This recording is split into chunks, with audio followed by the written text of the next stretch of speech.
Hi, I'm Mikey. This is Tyler, and we're the founders of Innovative Start Organization, also known as ISO. And our goal is to teach people financial literacy and also inform you about financial and economic topics. And that's what we are going to talk about today. So, the three topics that we're going to hit have to do with inflation reports and then some announcements from some larger companies that give some overall data points and also just some things to expect or to look forward to coming into the next week. So, our first topic going into this PCE inflation report. So, again, we talk about inflation a lot. A lot of our conversations go around just how inflation impacts you as a consumer, how it impacts everyday things, home loans, personal loans, car loans, anything that has some type of interest tie in. Recently, we had our discussions over the CPI report, what that looks like. If you don't understand what the CPI is, it is a consumer inflation report, essentially a price index, but it shows you some of those price changes of everyday items that consumers use, gas, food, groceries, stuff like that. So with that recent report, and then kind of what we're looking at with this price index report, is tying them all together and seeing how that impacts you as an individual. So it looks like inflation is hovering over 2.8% year over year. Essentially, what you're looking at, right, especially for the Fed and especially for the current administration, right, is to keep those interest rates lower. um, that just creates incentives or incentivize consumers to be able to buy certain things at a lower interest rate. I think a really good key takeaway, right, is if you're hoping for massive drops, um, what you should do is really just pay attention to some of these reports, right? Because if you're looking to one, maybe get a house, so whatever your mortgage rate's going to be, or you're looking to get a new credit card or whatever that looks like, right? That really scopes and changes how maybe if you jump in too early, you might get charged at a higher interest rate versus if you play the market. But one thing that anybody knows is that you can't really predict any of those things, but you can always prepare yourself for a what if scenario, essentially. But yeah, Tyler, any insight on that from your side? Yeah, I was just gonna say that just like you said, the interest rates, essentially that's like the price for borrowing money. So, I believe you mentioned this, but like credit cards, car loans, housing loans, so it affects everything. Um, the Fed's target rate for inflation is 2% compared to the 2.8% that you mentioned. Hmm. Um, and we've spoke about this previously, but it's really interesting if there's some different opinions if the Fed can keep that 2% inflation rate. Should it be 2%? It's a whole nother conversation, but I highly recommend everyone watching to do research on why is the targeted inflation rate Hmm. 2%? Why is there an targeted inflation rate at all? Um, these are, unfortunately, whenever, Mike and I went to business school, these things were just told to us. They weren't, we weren't given a background, unfortunately. And these are things that I think we need to question, to be honest with you. Um, yeah, it's a whole laundry list, but you just some recommendations. So that's my Yeah, my I think thoughts there. to also add on to what Tyler's saying. So again, what you need to also look at, right, is the current administration. What are they looking forward to? And then what the Fed is also doing. Again, just a reminder if you didn't know, we want to make this common knowledge to you, but the Federal Reserve and the government are two separate entities, or at least they're supposed to act as such. So the current chair and essentially the Federal Reserve is trying to, shoot for that interest rate percentage that Tyler was mentioning. Again, it's right around 2.8% as of January 22nd, which is when we're recording this video. So essentially, what you're looking at, right, is the current administration wants to get to that percentage that the Fed is aiming for, which is that 2% faster, right? And in a sense, they're like, what's the hold up? Just go ahead and drop it to there, right? But it's really just kind of an ease into it and not jump right into it, just in case there might be other factors that might change the way that might be shaped. Even though there hasn't been any economic like overall changes, it has been very unstable based off of the current things that have been going economically. So it's just hard to really have a strong foot on the ground as far as what that may look like. So just pay attention to that. That's extremely important. Like I said, there's a lot of factors that plays into, and inflation is a very tricky thing, especially when there's so much economic just changes, day to day, not even month to month. So just really pay attention to what those are going through. Do your research. Again, we're here to inform, not to persuade you on any information. So just take a look into that. And just kind of ask yourself when you come in, always use Google, like, for certain words. Again, Tyler and I went to business school, but it doesn't make you the most financial and economic savvy.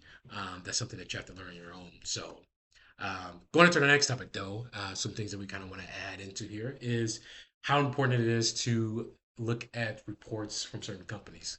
So, if a company is publicly traded, there's certain guidelines that they have to follow. Such these are things that you can look into as well, and I'm sure we'll talk about it more. But certain companies really have insights on uh, what the economy looks like that you might not be able to judge from, as far as like what the CPI would tell you.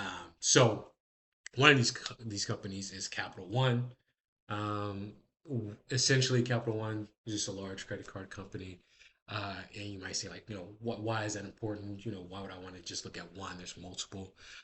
These larger, credit card companies, if you've never seen the commercials for Capital One or like any credit card company, essentially are just borrowing companies, right? A consumer borrows money from them with the expectation that they'll pay it back with, a certain interest rate tied to it. Your interest rate is determined by one, whatever the federal interest rate is, and then one, how uh, what is it, credit worthy you are. So or how likely you are to default.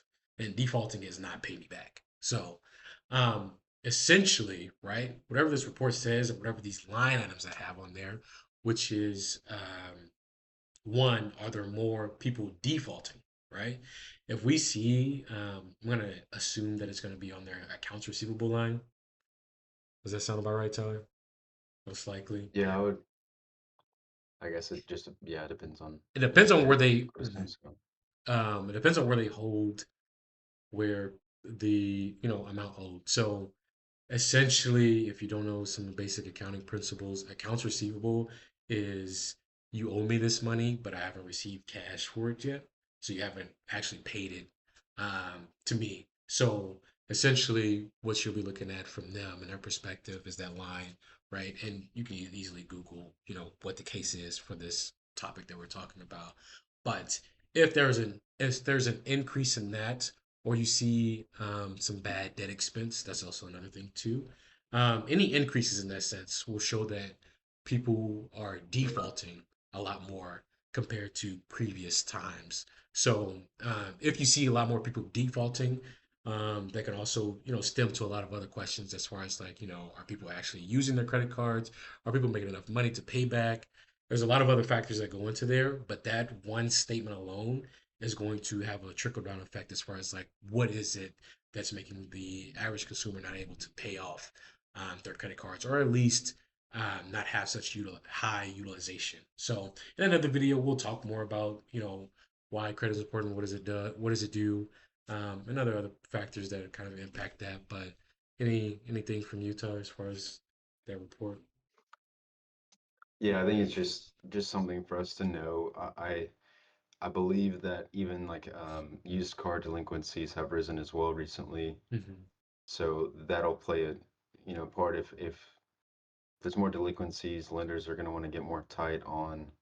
They're not going to want things to go delinquent. Like they want people to be able to pay their loans, and they may tighten requirements if their requirements aren't stringent enough, where people are starting to default, and that'll have an effect on people being able to get a car, and then that'll have an effect on the car companies, which then have an effect on earnings of that company, like whether it's a large car manufacturer, and then if they need to lay people off, like this is how we should be thinking about things. Like it's like a domino effect for lack of better words, and in all these areas. So it's really interesting.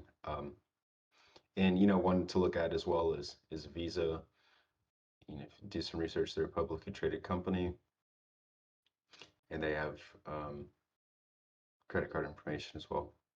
Yeah, all of these large credit card companies, there's, wherever they carry that line item for their borrowers and how much money they're owed, that is where you're going to want to look at. If you see from, their prior reporting period to this current period that they report in, a significant increase, that will tell you right there that they're having less people as far as it goes. And what's going to happen, right, as Tyler was saying, is that there's going to be some squeezes there. So, they're going to be less likely to extend credit, extend, a higher credit limit, and just there's just going to be squeezes that way, right? They're going to find ways to try to at least make some of their money back, so they don't default on that, because that's obviously that's a huge loss to them if somebody can't pay them. So, and another thing that you look at, right? Whenever you first set up a credit card and you get that document and it tells you what the interest rate is, right? Most people, if you're freshly new into the, starting your credit journey, depending on the company you go through and whatever that looks like, interest rates can be anywhere between 20 to 30%. And you're like, wow, that's a lot. But for some people, it might not be anything in the sense of they paid their credit card off, to where there's no amount to be charged interest on. But for some people who are carrying interest over to the next month and so forth and so on, it creates a kind of downhill spiral in the sense that you won't be able to pay that off. Now, I would always look into, if you're somebody who's you hold a lot of credit card debt and things like that, always finding ways to try to consolidate a lot of your debt. That would help, one, your credit score, because you'll be transferring your credit utilization to essentially a personal loan, which changes the type of borrowing that you're doing essentially. So look more into that. Find ways to, get that consolidated, or find ways to use methods of paying it off. There's a snowball method, avalanche method. There's things to look at. I'm sure there's a lot of tools out there to help you create timelines on how long it's going to take to pay these things off. But extremely important to pay attention to those things. Obviously, it impacts you on a lot of things that you're trying to purchase. One of the things I feel like we were taught when you were growing up is that, a good credit score is better than having a lot of money. I think that's true to a standpoint. I mean, if you do have a lot of money, you could buy things straight with cash. That makes sense. But if you're somebody who's just, high, income earner, as far as like middle class, high middle class, or whatever that looks like, that might not be the same. So having a better credit score can help you afford certain things like those larger purchases, a house, car, etc. So, jumping into our next topic, just to kind of wrap up on that, the Federal Reserve will have some interest rates announcements. Looks like next week, next Wednesday. Again, as we were talking about earlier, inflation being at about 2.8% year over year. Again, I think one thing to look at too is that when you look at inflation rate, or the what inflation is at essentially, whenever they make those announcements or they tell you, where inflation is at, um, it is basically a rolling number. So it's not like it's, you can look at it for a period, but when we say year over year, that's just kind of a rolling number essentially. So it's not a snapshot at that time, because at that time it could be higher, it could be lower. What they're looking at is basically, I guess, the average that it's fluctuated over. So 2.8% as far as today. Again, when they meet, they're going to discuss, they're going to go over some of those pieces from the Consumer Price Index, the CPI report. Um, and then they're also going to look at the price index as far as that goes. If there's any major areas of concern, right, you're going to probably see another reduction in interest rates. If I highly doubt they make any type of change, you could keep it the same, but I don't think there'll be an opportunity, or not an opportunity, I don't think a chance that the Federal Reserve makes an announcement that they'll be raising interest rates, based on that. But I'll turn it over to Tyler for his thoughts on the upcoming announcement. Yeah, I mean those are all good things. I think it is important to note that the current administration does not like um, Chairman Powell, and they've been very vocal about that. Mhm, Again, just like Mike you mentioned earlier in this video, the presidential administration and the Federal Reserve are to be two completely different things. Now, the president does nominate the Federal Reserve chair, and then they have to get voted on by Congress. But that's the only overlap. And so it'll be interesting to see, Chairman Powell he's coming up, his term's ending. So how, what will his decisions be will be interesting. There have been a lot of changes in the economy with tariffs and things like that. That has a play in all this. So mhm. I am curious to see how things will go. I personally think they're just going to hold steady, but that's my personal opinion. I guess we'll see what happens. Yeah, again, just to kind of piggyback off of that, um, like they want the current administration wants to get to the point of where we need to be at with interest rates, right? That lower percent of around 2%. The Fed wants to ease into that and also, pay attention to economic factors, especially those reports and everything else, to make sure that we're not just, jumping to, the next ship so quickly. So the button heads in that sense.